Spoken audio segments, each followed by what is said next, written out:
The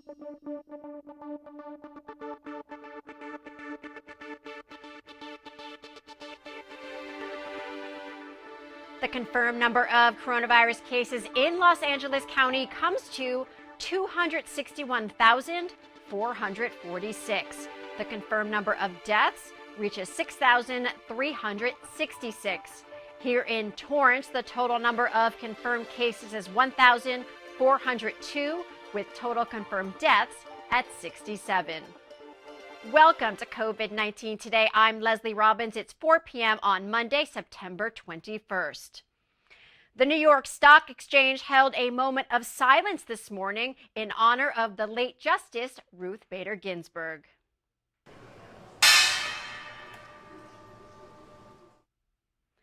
Ginsburg was nominated by President Bill Clinton in 1993 and became the second of 4 female justices to be confirmed to the court after Sandra Day O'Connor. Born in New York in 1933, Ginsburg was the longest-serving woman on the U.S. Supreme Court and fought for gender equality and was a champion of women's rights. She was known to inspire a new generation of young progressives. On the court, she built a record as one of the most liberal members supporting the rights of the LGBTQ, abortion rights, as well as Obama's health care law and restrictions on the death penalty. Ginsburg died of complications from metastatic pancreatic cancer on Friday. She was 87 years old. Well, Ruth Bader Ginsburg's death has made her open seat a central issue in the November election. President Donald Trump announced he would nominate a woman and plans to release a list of nominees by the end of the week. Ginsburg's passing leaves the liberal minority to just 3 members on the panel and is expected to impact the 2020 election landscape, with the debate over her vacancy should be filled. With the election just 44 days away, on average, it takes about 70 days for a Supreme Court justice to receive a final vote in the Senate after being nominated. Among the justices on the court now, none received a vote within 60 days. Los Angeles County public health officials held their weekly press briefing today. Updates on data focused on healthcare workers were shared at the top of today's televised conference, along with updates on the number of new infections in Los Angeles County. The director of public health, Dr. Barbara Ferrer, says the county is still weeks away from moving into the next tier category, which eases some of the restrictions to businesses. While the county did see a rise in cases following the Labor Day weekend, the steady decline in the number of new hospitalizations show that by October, the county may be headed towards the second tier level. The COVID-19 death toll in the U.S. comes to another grim milestone today, claiming nearly 200,000 lives. On a weekly average, the U.S. has lost close to 800 people each day to the virus. California now tops more than 15,000 deaths related to COVID-19. The southern states of Texas and Florida contributed to the most deaths in the U.S. in the past 2 weeks, with California closely following. The 3 most populous states have also recorded the most coronavirus infections and have surpassed the state of New York, which was the epicenter of the outbreak early in the pandemic. Now, according to Johns Hopkins University, the number of coronavirus cases have topped 30 million worldwide. The U.S. leads the by-country count with more than 6.6 million cases reported. European countries are beginning to experience a second wave of coronavirus cases after many return from summer vacations. The European Center for Disease Prevention and Control reported record highs of more than 45,000 cases on a 14-day notification rate. Russia is ranked 4th worldwide with more than 1.1 million cases, followed by Britain in 5th, then Italy, France, and Spain at the number 9 spot. The rise in recent infections have been linked to vacations, including some abroad. Now, new restrictions and lockdowns are being ordered in an effort to control the second wave of coronavirus cases. The U.S. Centers for Disease Control and Prevention announced anyone who may have been exposed to COVID-19 should in fact get tested even if they are not showing any symptoms. Now, this is a reverse from initial recommendations that if a person does not show symptoms, they may not necessarily need a test. The CDC says due to the significance of asymptomatic and pre-symptomatic transmission, this guidance reinforces the need to test asymptomatic persons, including those who came in close contact with a person with the SARS-CoV-2 infection. The CDC estimates that 40% of infections are asymptomatic and 50% of transmissions occur before symptoms appear. Now, experts shared concerns that failing to test persons who are not showing symptoms could result in more infections and negatively impact contact tracing efforts. California's Employment Development Department announced plans to take a 2-week pause to reset, modernize, and improve their operations. During the reset, the EDD says it will not accept any new claims.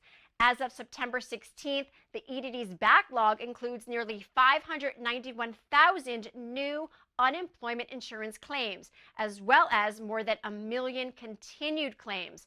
The reset will accomplish 2 main goals. One, to prevent fraud by implementing a new identity verification tool that will make the application process stronger.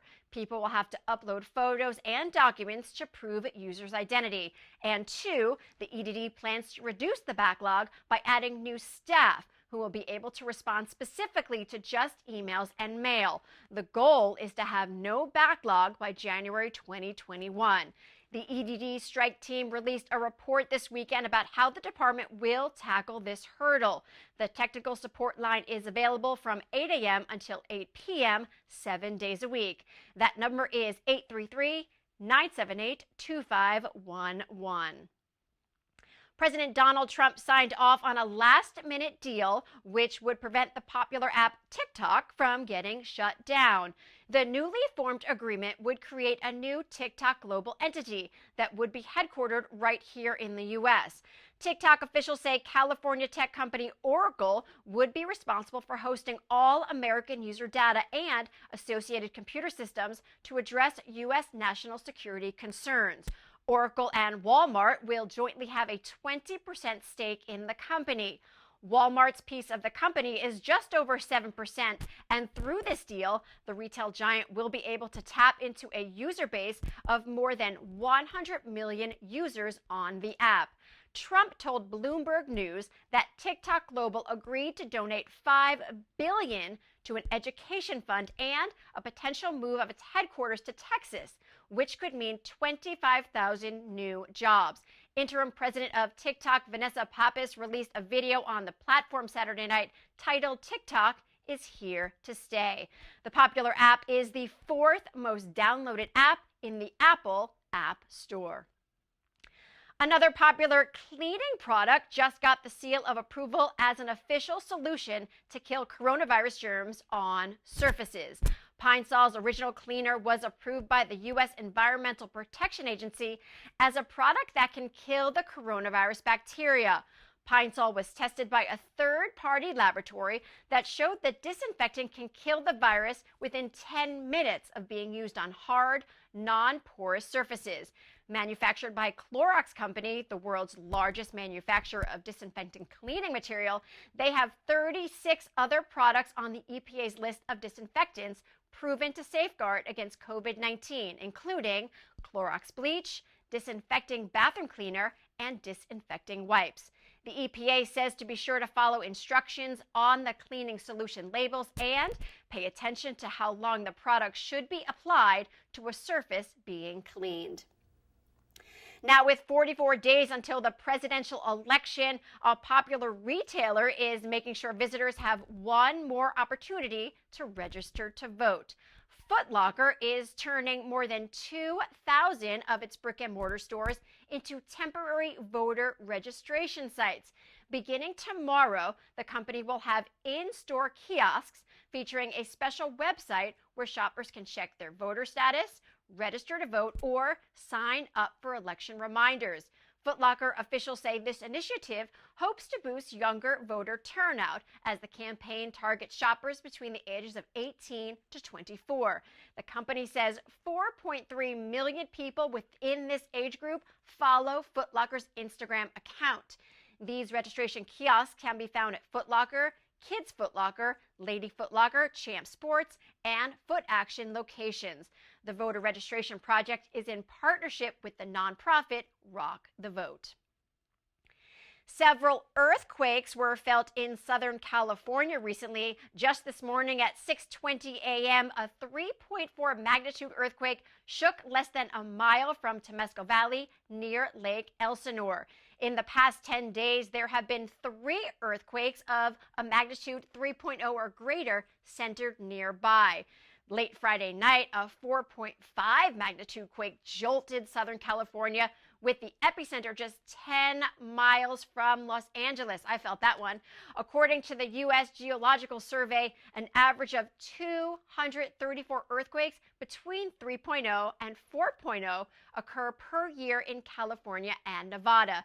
Now, no matter how big or small the earthquake, residents are encouraged to always be ready for the inevitable big one and have an emergency kit ready, as well as following earthquake preparedness guide.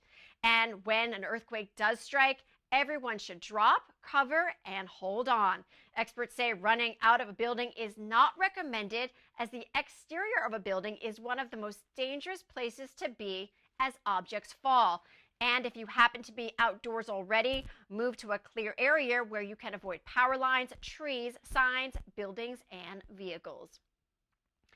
A manhunt continues for the gunman who walked up to a parked patrol SUV and shot 2 Los Angeles County Sheriff's deputies multiple times in what officials call an ambush-style attack. The amount has now increased nearly 7 times the initial award of $100,000. The shooting, which took place more than a week ago near the Martin Luther King Jr. Transit Center in Compton, resulted in 2 sheriff's officers getting critically injured.